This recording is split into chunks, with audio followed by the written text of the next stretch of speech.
J'espère que vous allez bien, j'espère que vous vous portez bien. Depuis plusieurs jours, beaucoup d'entre vous nous ont envoyé une question très directe, une question qui revient sur toutes les lèvres depuis 2-3 semaines et qui implique l'Algérie dans une opération politique qui consisterait à transférer certains dirigeants du Hamas vers Alger. Des rumeurs ont beaucoup circulé. Ça a commencé à la fin du mois de novembre, où des rumeurs ont circulé sur Twitter, un compte Twitter palestinien, présenté comme un compte Twitter palestinien. Je ne peux pas vous affirmer est-ce que ce compte Twitter est réellement palestinien ou pas, vu qu'il y a beaucoup de fake news et de désinformation, et que toutes les guerres, il y a un volet de guerre psychologique, informationnelle, médiatique, etc. Un compte Twitter a dit que les dirigeants du Hamas au Qatar sont en danger, que le Qatar risque de ne pas pouvoir assurer leur sécurité et que certains de ces dirigeants du Hamas, du bureau politique du Hamas à Doha, pourraient aller en Algérie et vivre où l'Algérie pourrait assurer leur sécurité. Ça a commencé comme ça. Ensuite, quelques jours plus tard, mois de décembre, on parle non. Notre information qui circule, des dirigeants militaires du Hamas, pas du bureau politique qui sont à Doha, mais des factions militaires de Hamas et Gaza qui mènent la guerre à Israël, il y aurait des négociations pour qu'ils puissent aller vivre et séjourner en Algérie. Finalement, on a commencé à savoir qui est la vérité. La vérité, c'est que ces informations sont des rumeurs qui proviennent d'une information qui est vraie, mais qui a été amplifiée et qui a été manipulée malheureusement. De quoi il s'agit? En réalité, il y a un plan saoudien. Il y a les autorités saoudiennes, à travers un centre de recherche qui s'appelle le Gulf Research Center, qui est dirigé par un lobbyiste saoudien très connu en Arabie Saoudite. Il est très influent et il travaille directement avec les services secrets saoudiens et très proche de l'establishment saoudien qui s'appelle Abdelaziz Saggar. Le Gulf Research Center, il est basé à Jeddah en Arabie Saoudite et à Genève. Officiellement, c'est un think tank, non partisan. C'est un centre de recherche qui produit des thèses et des idées, des rapports sur les situations géopolitiques et de relations internationales, notamment ce qui concerne la région du Golfe Persique.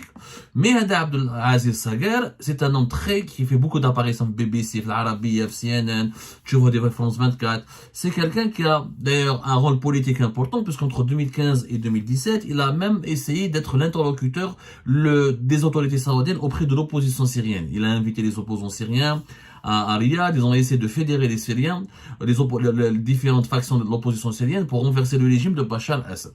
C'est Abdelaziz Saggar qui a fait une proposition, un plan, et le quotidien français Le Monde vient d'en parler. Pourquoi? Il l'a révélé hier, le 20 décembre hier. Le quotidien Le Monde, il a obtenu ce document de cette proposition de plan de paix formulé par Abdelaziz Saggar pour les autorités saoudiennes.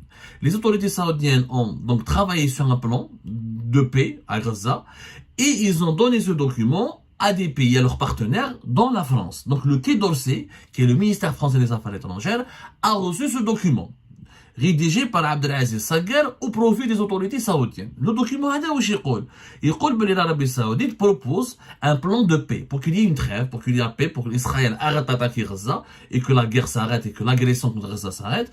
Les principaux dirigeants du Hamas à Gaza, pas à Doha, Léoma Yahya Sinwar et le commandant des brigades Azz-Din al-Qassam, qui sont à l'origine de l'attaque du 7 octobre 2023, le fameux Mohamed Deif, qui est très recherché par les autorités israéliennes, qui est Yahya Sinwar. L'Arabie Saoudite propose à ce que Israël accepte qu'il soit exfiltré de Gaza pour qu'il aille vivre à Alger, en Algérie, où l'Algérie entretient des bonnes relations avec le Qatar. Les Saoudiens affirment dans ce document que l'Algérie entretient aussi de bonnes relations avec l'Iran, qui sont les deux principaux bailleurs et soutien politique, bailleur financier du Hamas, et que l'Algérie, c'est un régime qui est solide du point de vue sécuritaire. Lui, il peut accueillir, héberger les dirigeants du Hamas, il peut aussi les surveiller, les contrôler, et en échange de ce plan, Israël arrête de tuer la population de Gaza. Il y a un plan de paix. Deuxième point qui a été proposé dans cette feuille de route saoudienne, c'est que des pays arabes vont déployer une force de paix de plusieurs pays arabes, ça peut être la Jordanie, l'Égypte, l'Arabie Saoudite, etc., qui vont donc diriger ou la veiller sur la sécurité de la bande de Gaza. Ce sera une force de paix qui va faire l'arbitre entre l'armée israélienne et les factions armées du Hamas, de la résistance du Hamas en Gaza. Voilà, c'est une proposition saoudienne. Donc, ce n'est pas un plan d'action qui a été discuté ou là, qui a été proposé à l'Algérie. Pour le moment, l'Arabie Saoudite a fait cette proposition à ses partenaires occidentaux, les Romains, la France, les États-Unis d'Amérique, c'est-à-dire les pays membres permanents du Conseil de sécurité de l'ONU. Ou certainement, l'Arabie Saoudite a fait cette proposition aussi à l'Égypte et à Israël, qui sont les deux pays importants aussi, qui sont limitrophes du territoire de Gaza, qui sont directement concernés par ce conflit. Un document, il a été obtenu, il a été donné par les Saoudiens à Anne Griot, qui est la directrice du département Afrique du Nord et Moyen-Orient au Quai d'Orsay. Pourquoi le Quai d'Orsay? Pourquoi cette directrice? Parce que la direction de l'Afrique du Nord et du Moyen-Orient, c'est elle qui s'occupe de l'Algérie. Et les Saoudiens ont certainement espéré ou l'a demandé aux Français de parler avec les Algériens pour essayer de les convaincre de marcher dans ce plan. C'est ce que font les Saoudiens. Donc l'information, les dirigeants du Hamas viennent à Alger, elle ne vient pas d'Alger, elle ne vient pas de l'Algérie. C'est une idée saoudienne proposée à des pays, aux membres permanents du Conseil de sécurité de l'ONU, dont la France. Et la France, comme elle a des rapports particuliers avec le régime algérien, l'Arabie Saoudite, donc, elle n'a pas fait cette proposition directement à l'Algérie, d'autant plus que les relations avec l'Arabie Saoudite sont un peu compliquées. Elles sont pas aussi compliquées ou sont tendues avec les Émirats, mais Abdelmajid Tebboune avait boycotté le dernier sommet des chefs d'État de la Ligue arabe en Arabie Saoudite. Lui-même, comment il s'appelle, Mohammed Ben Salman avait boycotté aussi, il avait boudé, pas boycotté, mais boudé le sommet des chefs d'État de la Ligue arabe à Alger en 2022. Donc il y a des tensions dans l'Arabie Saoudite. Elle est belle comme on a exclu l'Algérie de la normalisation des relations avec la Syrie et de son retour entre 2022 et entre cette année 2023. Depuis la conclusion d'un accord entre l'Iran et l'Arabie Saoudite en mars 2023, l'Arabie Saoudite a pris le contrôle, elle a pris un certain leadership dans le monde arabe et elle a écarté des pays qui pouvaient la déranger ou des pays qui aspiraient eux aussi à jouer un rôle de leadership comme l'Algérie. Du coup, nous avons de très mauvaises, nous n'avons pas peut-être des relations exécrables avec les Émirats, mais nous avons des relations froides, on va dire. Froides avec l'Arabie Saoudite. Donc, on s'entend pas, les Saoudiens ne sont pas d'accord, ils ont proposé une médiation en 2021 et en 2022 à l'Algérie pour régler le problème avec le Maroc, l'Algérie n'a pas accepté. Les Saoudiens ne sont pas d'accord avec la politique algérienne en Libye, ils sont pas d'accord avec le rôle de l'Algérie en Tunisie, ils sont pas d'accord avec, il y a des désaccords entre, et Mohammed Ben Salman devait venir en Algérie depuis 2021, il n'est jamais venu, il n'a pas voulu venir, et clairement, il y a l'Arabie Saoudite snob l'Algérie, et maintenant, comme dans cette proposition, l'Algérie pourrait jouer un rôle, parce que la solution d'évacuer les dirigeants du Hamas pour convaincre Israël d'arrêter de tuer, de s'en prendre la population de Gaza, c'est une idée qui peut être intéressante en soi, sauf que, je vous assure, et j'ai pu confirmer et parler avec des sources algériennes, il n'y a absolument aucun contact avec l'Algérie pour le moment. L'Algérie n'a jamais donné un accord, n'a jamais accepté cette idée, et d'après toutes mes sources, l'Algérie ne va pas l'accepter. Sauf s'il y a véritablement un lobbying américain et français important, et là encore l'Algérie ne risque pas de l'accepter, parce que pour une raison simple, c'est que l'Algérie a la prise et distance avec le Hamas. Je vous rappelle que depuis le début de la crise à Gaza, les dirigeants algériens n'ont pas prononcé une seule fois le mot Hamas, qu'aucune rencontre n'a associé un officiel algérien avec un officiel du mouvement Hamas, que Abdelrazak Makrey, il a été interdit de quitter le pays au début de ce mois de décembre, pour aller à Doha, justement, rencontrer les dirigeants du Hamas. Donc, que le soutien, que la position de l'Algérie vis-à-vis de la question palestinienne, vis-à-vis de la crise palestinienne actuelle, la crise palestinienne actuelle, elle est totalement différente et radicalement opposée à aux positions d'Algérie en 2022 et 2021. L'Algérie en 2022, elle a accueilli Ismaël Haniyeh, fait 50 ans de l'indépendance du pays. Il y a eu, 14 octobre 2022, des représentants du Hamas et du djihad islamique, les factions les plus hostiles à Israël et qui mènent la guerre à Israël en ce moment à Gaza, ont participé à une rencontre pour trouver un accord d'unité nationale des factions palestiniennes pour aller vers d'autres élections et pour aller vers une création d'une nouvelle autorité palestinienne qui regrouperait toutes les factions palestiniennes. Toute la politique, la proximité que l'Algérie avait nourrie avec le Hamas en 2022, elle a été abandonnée en 2023. On l'a déjà expliqué, qu'on a les autorités, le régime algérien a fait un virage occidental et le rapprochement depuis l'été 2023 avec les États-Unis d'Amérique et l'activisme très très dynamique de l'ambassadrice des États-Unis d'Amérique à Alger, les rencontres et le dialogue militaire américano-algérien fait début de ce mois de décembre à Washington, les multiples visites des officiels américains, Joshua Harris qui est venu récemment la semaine dernière à la mi-décembre à Alger, et les États-Unis d'Amérique qui sont en train de choyer le régime algérien. Depuis l'échec de l'intégration de l'Algérie au BRICS, il y a un virage pro-américain. Depuis le début de la crise au Niger, l'Algérie et les États-Unis d'Amérique se sont beaucoup rapprochés. L'Algérie, donc, vis-à-vis de la question palestinienne, elle a totalement changé, elle a une position radicalement différente. Je vous rappelle qu'en Algérie, il n'y a eu qu'une seule manifestation de solidarité, de dénonciation des crimes israéliens à Gaza, que, encore une fois, le mot Hamas n'a jamais été prononcé, un soutien au Hamas n'a jamais été prononcé, que Abdelmajid Tebboune, le 18 décembre dernier, il a accueilli le secrétaire général du comité central du mouvement palestinien Al-Fatah, le général-major Djibril Rajoub, et que il s'affiche davantage avec le mouvement Fatah, mais il ne s'est jamais affiché avec un représentant ou un intermédiaire du Hamas. Alors que le Fatah, c'est pas lui qui mène la résistance. Celui qui mène la résistance en Israël, c'est le Hamas à Gaza. Le mouvement Fatah, alors قاعد في رام الله قاعدين يضربوا في الدevise ou ils assistent à la mort des Palestiniens et des Palestiniens sous les feux, sous les mitraillettes, sous les armes, sous les coups de feu des armes des forces armées palestiniennes, israéliennes. Et le Fatah n'a absolument rien fait.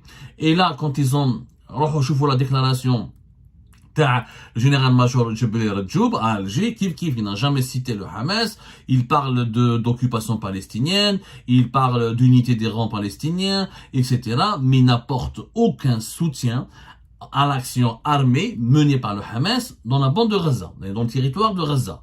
Donc, l'Algérie a adopté une position très timorée clairement, pour ne pas froisser ou offusquer l'Occident, et notamment les deux grandes puissances avec lesquelles elle entretient aujourd'hui une proximité de plus en plus renforcée, qui sont la France et les États-Unis d'Amérique. La preuve que les Saoudiens ont donné ce plan aux Français, et ils ont parlé de l'Algérie aux Français parce qu'ils connaissent très bien les rapports particuliers et assez forts entre Paris et Alger. Les Saoudiens n'ont pas parlé directement là. Ce document n'est pas venu à Alger directement. Il a été donné à Paris pour que Paris discute avec Alger. Donc, l'Algérie n'acceptera pas d'accueillir les dirigeants du Hamas parce que ça va, la mettre dans une position très délicate vis-à-vis des États-Unis d'Amérique. Je ne crois pas que les Américains approuveraient ce plan parce que les Américains sont d'accord avec les Israéliens pour l'élimination du Hamas. Les Américains partagent la ligne dure du gouvernement Netanyahou en Israël, c'est-à-dire l'élimination pure et simple du Hamas pour se débarrasser définitivement de ce problème. Donc, l'Algérie ne prendra pas le risque de froisser les États-Unis d'Amérique. En plus, accueillir les dirigeants du Hamas, il faudrait d'abord que les dirigeants du Hamas l'acceptent. Il faut des mesures assez délicates pour protéger leur sécurité, pour les surveiller, pour les nourrir, pour les loger, etc. Et c'est compliqué pour une Algérie à la veille des élections présidentielles de décembre 2024. L'Algérie, déjà sur le plan interne, il y a une situation d'atmosphère électrique, avec une élection incertaine, avec un président Majid Tebboune dont on ne sait pas s'il va vraiment obtenir son deuxième mandat. Oh là là là. Il n'y a pas, sur le plan interne, il n'y a pas, le régime algérien ne fonctionne pas de façon harmonieuse et de façon homogène. Donc, il n'y a absolument aucun signe, il n'y a absolument aucune disposition de la part de l'Algérie pour accueillir les dirigeants du Hamas. C'est pour cette raison que cette proposition saoudienne elle pourrait, ou je pense moi, que dans 99% des cas, est condamnée à rester au stade d'une simple proposition, d'une simple utopie qui ne va pas se réaliser. Il faudrait d'abord qu'Israël accepte que les dirigeants du Hamas puissent quitter Gaza, alors qu'elle cherche à les éliminer. Donc, c'est hyper compliqué. En tout cas, du point de vue algérien, on n'en veut pas. Personne n'en veut de ces dirigeants du Hamas.